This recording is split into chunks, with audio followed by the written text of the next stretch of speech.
పట్ట వచ్చే మారమయ్యా. పెద్దలు వేసిన అక్షతలు, దేవుడు పంపిన దీవెనలు, ఇవిలో కుదిరిన దంపతులు ఈ చోట కలిసారు ఈ వాటికి.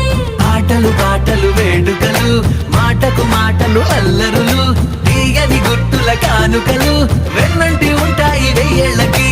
రారండో వేడుక చూద్దాం, ఈ సీతమ్మని రామయ్యని ఒకటిగా చేసేద్దాం, ఆడేద్దాం.